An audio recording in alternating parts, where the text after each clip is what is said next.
Hayo, tahu nggak internet kalian itu asalnya dari mana sih? Kok bisa sampai ke tempat kalian?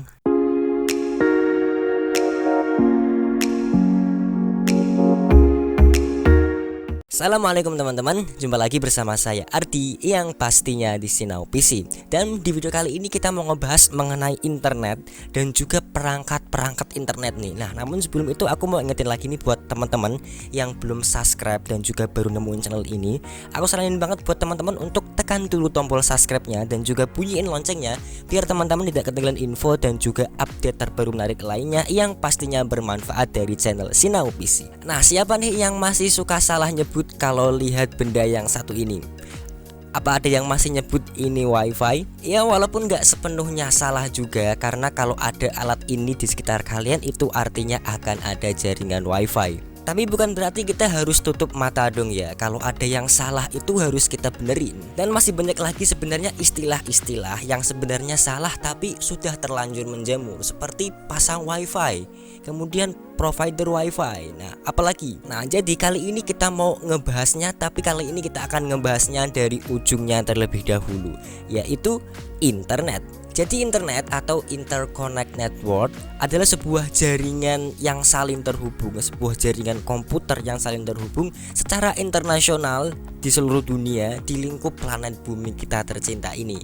Nah, kalau udah koneksinya udah di luar angkasa sana, itu udah beda pembahasan lagi, namanya sudah bukan internet. Nah, karena tadi internet itu terhubung dari setiap dunia, menghubungkan setiap dunia, artinya di setiap negara pasti akan ada sebuah pusat data center.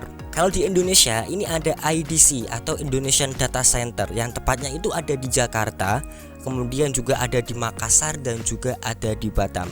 Dan sekitar 99% traffic penggunaan internet di Indonesia ini bersumber dari IDC ini. Untuk sisanya lagi yang 1% itu ada yang pakai internet satelit dan juga lain sebagainya. Dimana di sini untuk wilayah Pulau Sumatera ini di cover oleh data center Batam. Kemudian di wilayah Pulau Jawa itu di cover oleh data center Jakarta dan juga data center Makassar. Nah, untuk di wilayah timur Indonesia itu di cover oleh data center Makassar. Nah, selanjutnya bandwidth internet dari IDC ini kemudian diperjualbelikan kepada para penyedia ISP atau para penyedia jasa layanan internet. Jadi ISP atau Internet Service Provider ini adalah sebuah perusahaan yang menyediakan layanan internet untuk rumah kalian, untuk kantor, sekolahan, kampus dan juga gedung-gedung yang lainnya. Provider ISP, ingat ini bukan provider wifi ya, tapi yang benar adalah provider ISP.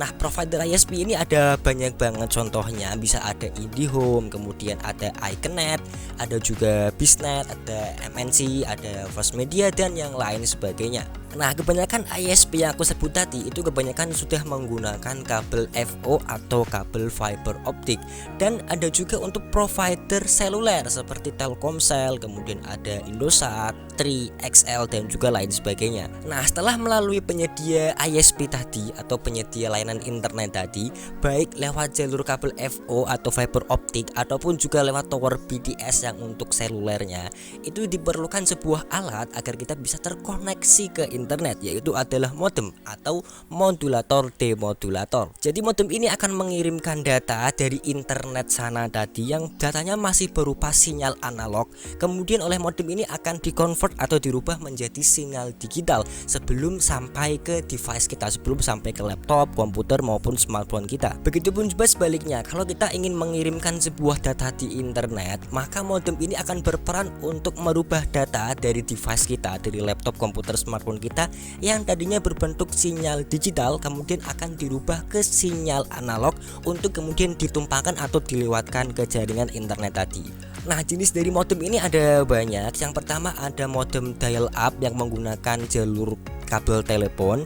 Kemudian juga ada modem DLS atau Digital Subscribe Line yang juga menggunakan kabel telepon. Perbedaannya adalah kalau kalian menggunakan modem dial up, kalian hanya bisa memilih salah satu, mau menggunakan kabel telepon untuk komunikasi secara seluler atau lewat telepon, atau mau berkomunikasi lewat internet. Sedangkan bedanya dengan modem DSL ini adalah kalian bisa menggunakan internet dan juga telepon secara bersamaan. Dulu modem DLS ini ada dua macam. Yang pertama ada modem DLS yang simetrik, yang kedua ada modem DLS yang asimetrik. Perbedaannya terletak pada bandwidthnya. Untuk modem DLS yang asimetrik itu punya bandwidth internet yang lebih tinggi daripada modem DSL yang simetrik. Dan sekarang ini ada modem kabel, ada yang pakai kabel koaksial, dan juga yang sekarang paling banyak dipakai adalah kabel FO atau kabel fiber optic. Terus sekarang juga masih ada modem GSM atau modem CDMA yang pakai port USB, itu yang biasa kalian tancapin ke komputer ataupun ke laptop kalian, yang menggunakan jaringan seluler dari menara BTS tadi. Jadi kalian bisa masukin SIM card ke dalam modem USB GSM atau CDMA tadi. Nah, semua modem yang aku sebutin di awal tadi itu adalah contoh-contoh untuk modem eksternal, karena juga ada modem internal. Contoh yang paling mudahnya sendiri, kalian bisa lihat ke smartphone kalian. Jadi tanpa kalian pasangkan modem, smartphone kalian udah bisa langsung terhubung ke internet karena ada modem terintegrasi di dalam smartphone kalian. Nah, setelah tadi dari internet, jaringan internet yang sifatnya global, kemudian diturunkan lagi ke data center di tiap negara, dan data center tiap negara akan memperjualbelikan bandwidth internetnya kepada setiap penyedia ISP, dan setiap penyedia ISP itu akan membutuhkan sebuah modem agar bisa terhubung ke internet. Dan sekarang ini agar kalian bisa menghubungkan banyak perangkat sekaligus ke satu modem, maka kalian membutuhkan perangkat tambahan yang disebut dengan router. Sederhananya nih, kalau kalian punya satu modem USB baik GSM atau CDMA, itu normalnya kalian hanya bisa pakai di satu komputer device saja. Nah, lain halnya kalau kalian coba menyambungkan dulu modem USB kalian ke sebuah perangkat router terlebih dahulu. Jadi kalian bisa mengkoneksikan beberapa komputer sekaligus, kemudian juga ada laptop dan juga smartphone di rumah kalian, dan juga mungkin ada CCTV dan juga peralatan IoT yang lainnya, itu bisa terhubung secara bersamaan ke modem kalian melalui sebuah alat yang disebut dengan router tadi. Nah, untuk menghubungkan perangkat-perangkat kalian seperti komputer dan laptop tadi ke router, kalian masih membutuhkan satu alat tambahan lagi, yaitu switch atau hub kalau kalian ingin menggunakan kabelan. Atau kalian juga bisa menggunakan access point kalau kalian ingin menggunakan perangkat-perangkat tadi secara wireless atau secara nirkabel atau tanpa kabel, atau yang biasa kita sebut juga dengan jaringan WiFi. Jadi ingat ya, WiFi itu adalah pengganti kabel saja. Jadi WiFi itu bukan internet. Dan di sini mulai dari router, kemudian ada switch atau hub, kemudian juga ada WiFi access point, itu akan terbentuk sebuah jaringan lokal atau yang biasa kita sebut dengan LAN atau local area network. Jadi walaupun tanpa internet sekalipun, tanpa kalian sambungkan ke modem, tanpa kalian sambungkan ke internet, beberapa device yang kalian sambungkan tadi itu bisa saling terhubung ke jaringan yang sama.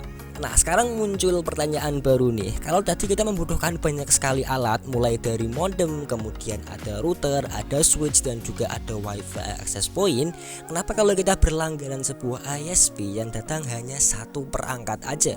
Dan ini bisa terjadi karena dari berbagai perangkat tadi, mulai dari modem, kemudian router, switch, dan WiFi access point itu digabung menjadi satu, jadi sebuah router saja. Tapi dalamnya itu sudah ada perangkat modem, sudah ada port switch atau udah ada port lainnya, dan juga sudah ada router dan juga WiFi access point-nya. Nah, kalau gitu apakah kita perlu untuk beli router tambahan kalau kalian itu berlangganan sebuah ISP? Jawabannya adalah sesuai dengan kebutuhan teman-teman, karena biasanya kalau kalian berlangganan sebuah ISP, alat yang datang atau router yang datang tadi bisa dibilang punya performa yang kurang begitu kencang. Jadi ada yang memilih untuk tetap membeli router tambahan agar kecepatan internet dari ISP tadi bisa diakses secara maksimal. Tapi kalau kalian berlangganan internet dengan speed yang standar atau dengan speed yang rendah, misalkan 10 Mbps ataupun 20 Mbps, aku rasa untuk router dari ISP saja itu sudah lebih dari cukup. Tapi kalau kalian berlangganan internet dengan speed yang kencang, misalkan 100 Mbps atau berapa, akan sangat disarankan sekali kalau kalian itu beli router secara third party atau beli router secara mandiri, sehingga kalian bisa memaksimalkan performa atau kecepatan dari ISP kalian tadi. Oke, cukup itu saja untuk video kita kali ini. Semoga video ini bisa bermanfaat buat teman-teman semua. Buat kalian yang suka dengan video ini, jangan lupa untuk klik like dan juga share video ini. Buat kalian yang udah nonton dari awal sampai akhir, terima kasih banget. Buat kalian yang belum subscribe, aku saranin banget buat kalian untuk tekan dulu tombol subscribe-nya dan juga bunyiin loncengnya agar teman-teman tidak ketinggalan info dan juga update terbaru menarik lainnya yang pastinya bermanfaat dari channel Sinau PC. Terima kasih. Assalamualaikum warahmatullahi wabarakatuh.